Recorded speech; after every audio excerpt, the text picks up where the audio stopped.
views and opinions expressed in this program are those of the participants and do not necessarily reflect the views of BronxNet or the program underwriters. Hello and welcome to Open University from our BronxNet East studios, where we keep you in the loop on current discussions in and around the community. I'm your host, Hannah Evangelista, and we have a wonderful show for you today. May is Mental Health Awareness Month, and today we'll be joined with an organization to discuss and shed light on mental illness. After that, we will sit down with BAD, a dance organization that believes in empowering all walks of life through artistic and creative development. And then we will learn about different steps and skills needed to start and have a successful career when we sit down with a faculty from Mercy College. So sit back, relax, and let me keep you in the loop with a brand new episode of Open University.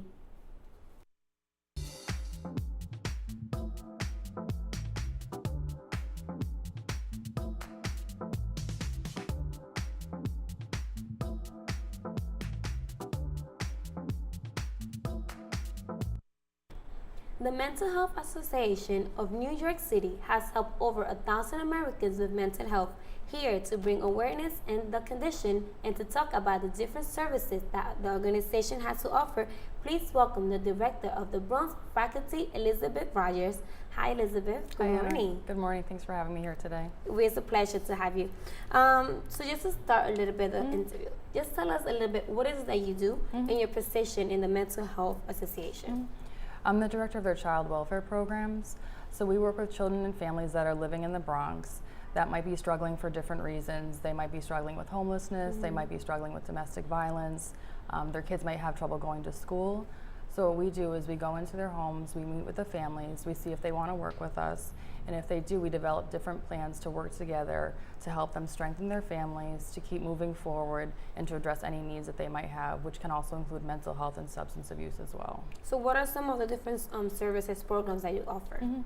So the workers that we have go into the home and they meet with the family, they ask them what they would like to do to help for themselves, and then they figure out what is the best fit for the family. So through our own agency, we have different parenting classes. One of the parenting classes that we offer is called Circle of Security, and that works with parents who have a kid age 0 to 5 and addresses attachment, and addresses how to bond with their child, and it will help the parent to keep strengthening their parenting skills. If we're working with a teen that is struggling going with a regular Board of Ed school, we have an Adolescent Skills Center that works with teens ages 16 and actually up to young adults up to 24. And they do educational and vocational training for the young people. They'll help them with their literacy, they'll help them with their math, if they need to get their skills up in order to be able to take the GED test. They put the young people in internships. So we're actually an internship site for some of the young people that go to the Adolescent Skills Center. So we collaborate with our different programs in our agency. We also have a program that visits older adults in their home. So older adults that are living with a mental health diagnosis, because of a lot of physical health needs, might struggle in accessing support and accessing services. So we have a team that includes a psychiatrist, a nurse, social workers, and substance abuse specialists that will go into their home, assess their needs, meet with them in their home, and actually accompany them to visits if they need outside the home, which, as you know, for older adults who have multiple service needs, it's important that they're able to make all their appointments, and sometimes they have so many it's hard for them to get there, so that team will help them to access those needed services. So the service that you offer is personal and professional. Right, so we'll refer out to other services if we can't meet that need, but then we also directly provide the services ourselves through our agency. Okay, so how has the Adolescent Skills Center has impacted youth? Well, I think that it's a really safe place for youth to go to that maybe didn't feel like they fit in well at a regular high school. It's a smaller setting. They have access to their own personal case manager, and so that case manager will see how they're doing almost every day if they need it, to check in with them. They'll meet with them one-on-one. They'll make sure if the young person is struggling with reading, they'll utilize the literacy program for them. And then they also help the young person to clarify their goals, to think about what they want to do when they're done with that part of school. They help them to apply for college, apply for jobs, apply for internships, and really take charge of what part of their mental health maybe have been impacting them before, and how they can address those symptoms and keep moving forward with their success. How long have you been in this company? I've been at MHA for over 2.5 years now. Okay. So just tell us a little bit how the organizations, the programs that you guys offer has helped these families in crisis.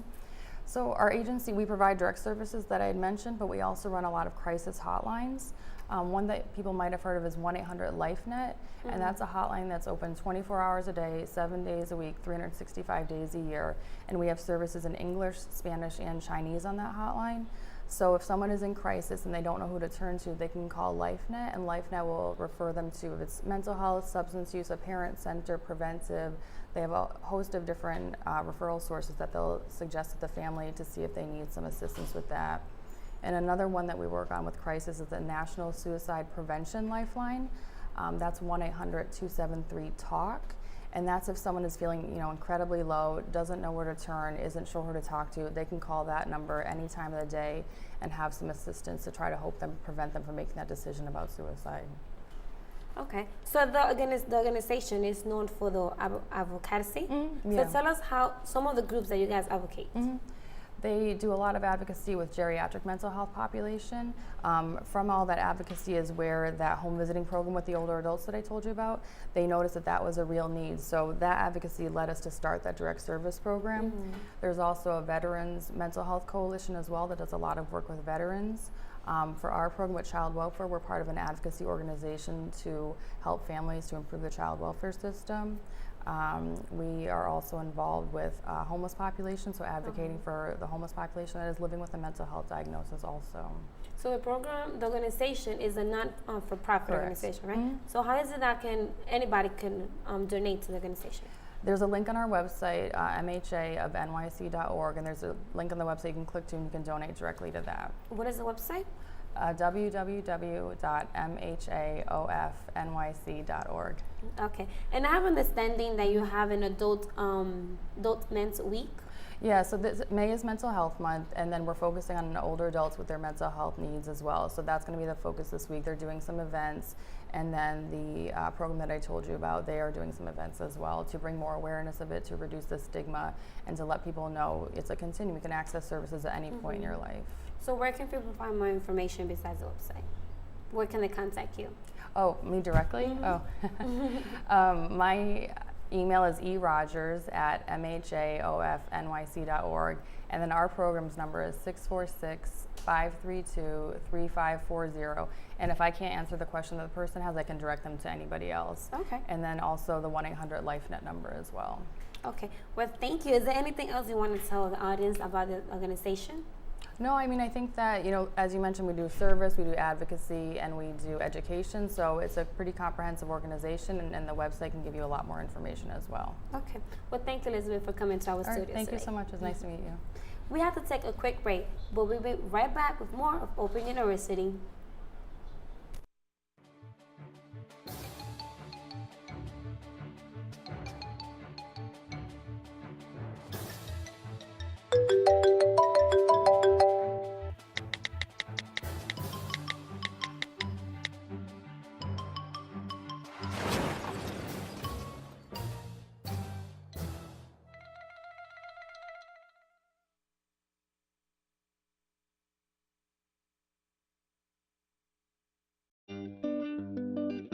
Hello, good people of the Bronx and beyond. Welcome to A Life in Art.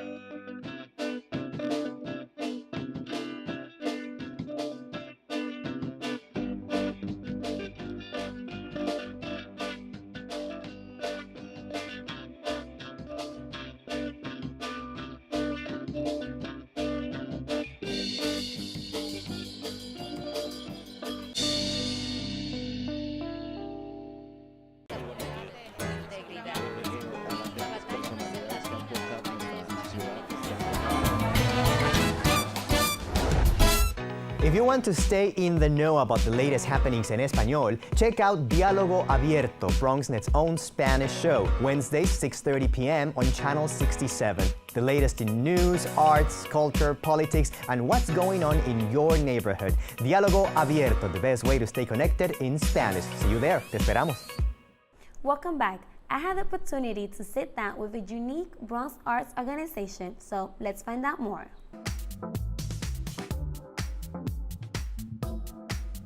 Welcome back. The Bronx Academy for Arts and Dance, also known as BAD, has continued to impact the community through their artistic program and have created multiple paths for the artistic in the Bronx. Joining us to discuss the organization along with upcoming events, please welcome Director Charles Rice Gonzalez and Director Arthur Aviles. Welcome to our studios, guys. Well, thank you so much. Yeah, You guys look very nice today. Thank you. Appreciate it. So to start, just tell us a little bit about yourself. Okay, I'm Arthur Aviles. I'm the Artistic Director of BAD, the Bronx Academy of Arts and Dance. We've been around for 17 years.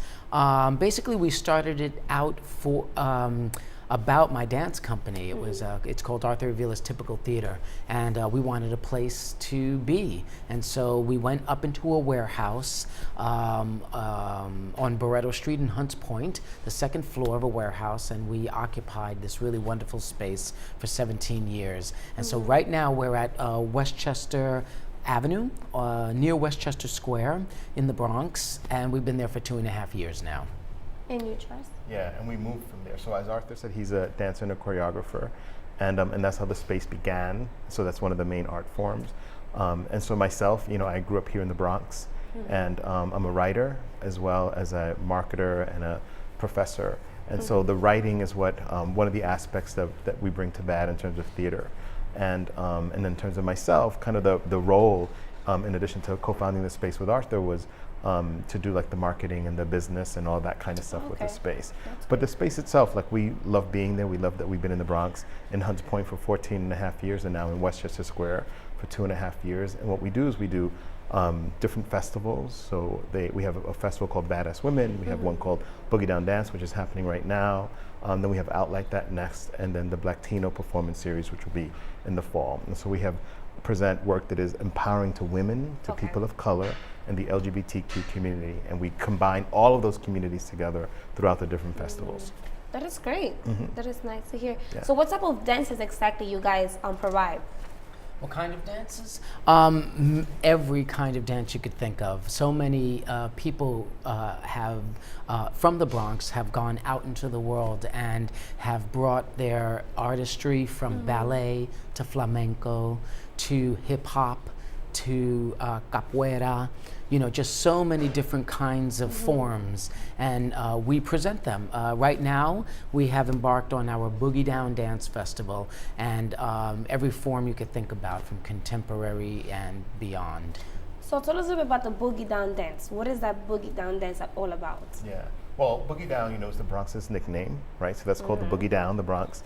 And so we wanted to say, so basically it's a Bronx dance festival, and a lot of it is contemporary dance, meaning like modern, and this also include hip hop, but all the forms that Arthur talked about, flamenco, so we kind of mix it all together. So somebody comes to BAD, particularly a concert that might be a mixed bill with like 7 or 8 choreographers, they can expect to see something, all different kinds of movement and dance, right, and performance. But then there's also some things that are more like focused, like we had a contemporary performer called Okwi Opakwasili, who did her show Bronx Gothic. We have coming up in the series, as we talked about, we have a partnership with Lehman College, so the students are going to come and they're going to do their thing in the space. We're going to have that paired with a Be Youth event that we do for each festival. We have an event where we invite young people to not only see a performance or see some art, but they get to do their own art by an open mic and a dance off, and they start voguing and dropping and doing all their kinds of things as well. So that will be happening tomorrow, May 25th, right? Right. And what time is that? That's right. That's a 7 p.m. performance. It's a Lehman College students showing their choreographic beauty, and then right after that will be Be Youth, and that's the open mic and dance off. Okay.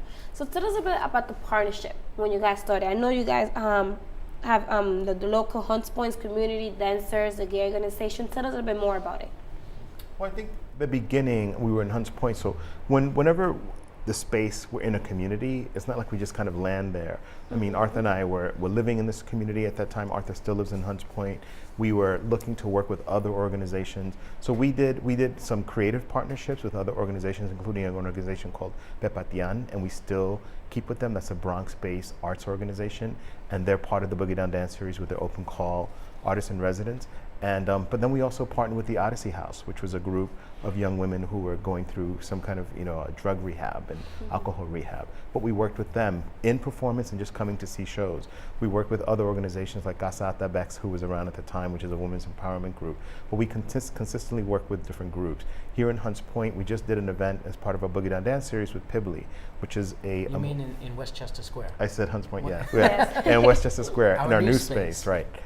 We worked with Pibbley, and they're mentally challenged folks, and they worked with a choreographer to present work. So that's kind of like the community part, that it's not just artists coming into a community and presenting work. We are that. We're very much those artists that come into a community and do work, but then we also connect with the community in different ways to involve and bring them in. And one of the new ways we're going to be doing, which is we don't really, people come in and do workshops, but we're going to be starting something called the AATT Academy, Arthur Villas Typical Theater Academy, and that's going to be focused on providing dance classes with a specific program in Westchester Square for the local community, and we're going to pilot that this summer. So there'll be an opportunity for local young people between the ages of 6 and 10 to be involved in a 5-week dance program. 6 and 9. So 6-year-olds and not up until 9-year-olds, we will be having this summer dance intensive. And so we encourage parents who mainly live in the Westchester Square area, if they wanted to contact us. We have scholarships for the young people. This is going to be in the summer between July and August. Yeah, so we encourage the parents to come and sign their kids up. So the kids will have something meanwhile they are in the vacation of school. Right. That's right, and they'll have a good time actually, because it's called the summer vacation. I mean, adventure. It's called an adventure. So when they come to BAD, they're going to have not just dance classes that are strict, but they're also going to have other activities that really kind of open their minds up to creativity. Great. That's what it's all about. So tell us how important it's BAD to our community. Well, I think, BAD is essential, because I think several people have said this, that one of the things that the arts does, arts reflect the soul of the community. Arts also is a place where there's possibilities, right? And so for us, who do we serve? Who do we present? We present other people who are Latino, who are African American, who are people of color, who are queer people, who are women. And so it's important for us to see ourselves on stage doing things creatively that are empowering to ourselves. And that increases overall self-value. It also, what BAD has done for the Bronx, it's made the Bronx a destination for dance, right? In terms of when people think of dance, when the dance community in New York City and around the country think of dance and Bronx, they think of BAD. So BAD has brought that to the Bronx. So we are one of the places that presents dance, that presents challenging works, that really keeps kind of a almost avant-garde, kind of challenging programming that we present, and a programming that reflects the communities, the many communities that we inhabit. So just before we leave, tell us a bit about your upcoming event, the Raw Emerging, that is upcoming weekend. What is that about? That's James Latique, who's a Bronx choreographer, and he came to us and say, I would like to put together an event for 2 evenings. So there's going to be some of his work from his company, but he's also inviting other choreographers to come and express their voices. Some are emerging, meaning they're new voices, and some are people who've been working a little bit. So that's going to be happening this weekend. And then, but the Boogie Down Dance Festival will end at the end of May, but then we have another festival that I mentioned Out Like That begins in June. And that's going to have a lot of dance, it's going to have a lot of performance, it's going to have literature. So things keep going at BAD, we just keep it going. Yeah, BAD presents, it's a multidisciplinary space that presents works that are dance, music, theater. So once again, we put the call out to any Bronxites who have creative ideas, and if they want to come to BAD and present those ideas, we would definitely be able to just kind of like take a look at that and see how it is that we can work together. Well, that is great. Just tell us quick, your website or any contact information. Okay, so our website is badbronx.org. So if anybody wanted to contact us, we have applications for our festivals, all of our festivals. We have performances going on, and we have the AATT Academy, where our young people are going to get some really wonderful adventures. Well, thank you so much for coming in, and we look forward to seeing your upcoming events. Great, thank you. Thank you so much. We have to take a quick break, but stay tuned. We'll be right back with more of Open University.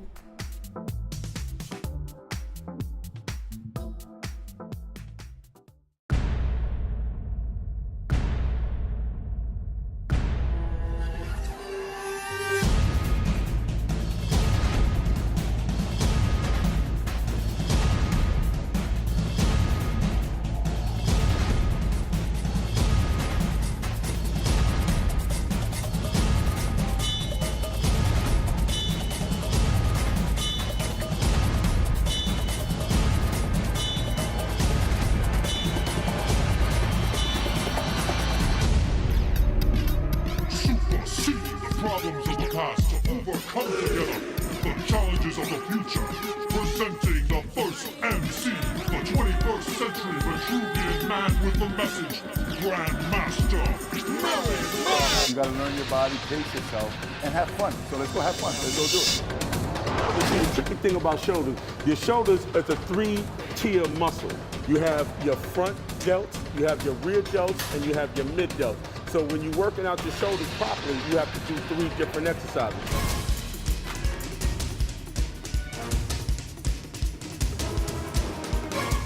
It's wonderful being able to compete with a lot of these young guys from all over the world. It's important to stay in shape.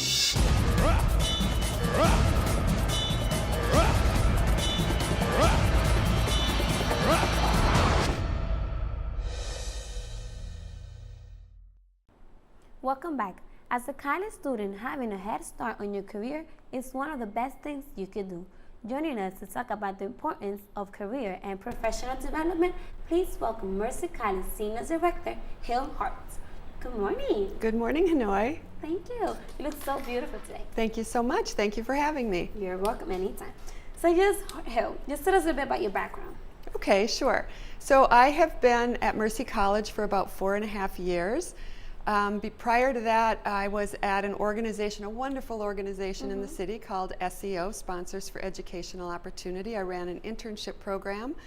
And prior to that, I was at IBM. I got my start on my career at IBM, the opportunity, the interview that I got because I engaged with the Career Center, which taught me a lesson, and I built some skills and went from there. So how was it that you got involved in here with Mercy College? Mercy College is a wonderful place. When I was at SEO, I built some skills that I thought I could translate to a college or university. I was very interested in working for a college or university, and I looked at the colleges and universities in my commutable distance. Had always thought about Mercy College because I passed it in the number of different places, both in the Bronx and up in Westchester, and I really understood that Mercy College changes lives. Getting a college degree changes your life literally. And so I built my resume and my cover letter and applied for an opportunity, and luckily I was offered the opportunity. Well, that's great. Yes. So how is it that, what are some of the programs, some of the things that the career and professional development offers? Yeah. So we don't know how to go about getting a job. We aren't born knowing those kinds of things, and we learn a lot of things in the classroom. We get our kind of our knowledge in the classroom about the subject matter, but there's a lot of other things that come along with figuring out how to launch your career. So my team does that. So we have tools and resources, online systems, we have programs, we do individual counseling, and we hold career fairs for our students. So what is some of the advice that you offer to those college students who want to get a start in their career but don't know where to start? Okay, internships. So right now the buzzword is internships, and it's not just a buzzword, it's real. For at least 5 years, the top thing that employers are looking for is experience, and they're looking for students to have had internships. Followed by relevant work experience. So if you can't do a short-term internship, if you can get experience in your field, those are 2 really important things. So there's a lot of things employers look for, but those are at the top of the list. So for those new members, new colleges that are going to enter college, when is the best time to start looking for internships? So I think sophomore year. I think that freshman year you get adjusted to college, you start your studies, you make friends, you join clubs, you balance your life, figure it all out. I think sophomore year you start exploring internships. They can help you figure out what you want to do. And if you already know what you want to do, then you can start down that path and try to get internships. If you work in a field in which you can't get an internship, or the internships are, they're not until you're a grad student or something like that, you can volunteer. So an example right here in the Bronx would be at Montefiore Hospital. If you're interested in healthcare, Montefiore has over 200 departments that offer volunteer opportunities. So you could get a volunteer opportunity in both patient work and non-patient work. So that's a great example of something that you could do. So for those, let's say, high school grads, right, that they have no experience working, is a better opportunity for them to volunteer?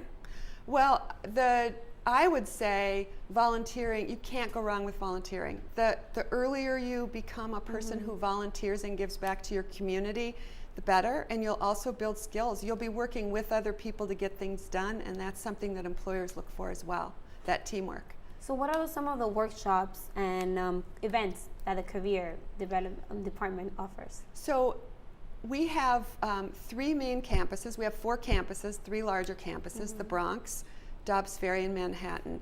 And every semester we have programs on all 3 campuses. So this year we're holding a series that we call Professionals in Training.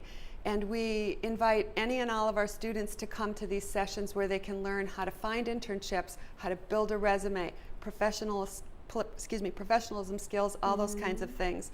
We also have a program we called Lunch with a Leader. We have a wonderful Lunch with a Leader program where we bring in community, business, and industry leaders to have lunch and sit around with a group of students. Some of the recent types of people that have been on the Bronx campus, for instance, have been ABC News anchor and reporter Joe Torres was here. We've had principals and judges. We've had presidents and CEOs of nonprofits and organizations. Lots of names you'd recognize: March of Dimes, Ralph Lauren, the New York City Department of Corrections, Urban Health Plan. Lots of wonderful organizations are here to meet with students. We also hold career fairs in the spring and fall for our students to connect with employers. So is there different companies in the career fairs? What type of companies you guys invite to come? Oh my gosh, Mercy College has over 90 majors. We have many of them represented at our career fairs. So we had about 60 employers at our last career fair, and covering all different kinds of industries. So lots of Mercy's majors would find employers that were hiring for what they're studying. So how is it that the department helps the students choose a major? So there's a number of different ways a student can choose a major. So they can, we have a free online tool for students called Focus 2, and all students have access to that tool where they can go in and they just go through this tool, and it helps them, it asks them questions, and it helps them figure out different kinds of majors and then career paths that would lead to. The PACT mentors, Mercy College has a model called PACT Mentor. Every student has a mentor that works with them to help them be successful in college. The PACT mentors also sit down and work with them on assessment and try to help them figure out what they'd like to do. And then individually we meet with students as well, so we'll schedule one-on-one appointments with anybody that would like that. Well, that is all great offers that you guys offer to the students. Thank you. Thank you very much. Well, thank you for coming in. Thank you. Studios. Thank you for having me today. You're welcome. Unfortunately, that is it for our show. Thank you to our guests for joining us today, and most importantly, thank you, our viewers, for tuning in. I'm your host, Hanno Evangelista, and remember to keep on smiling because life is a beautiful thing, and there's so much more to smile about. Until next time.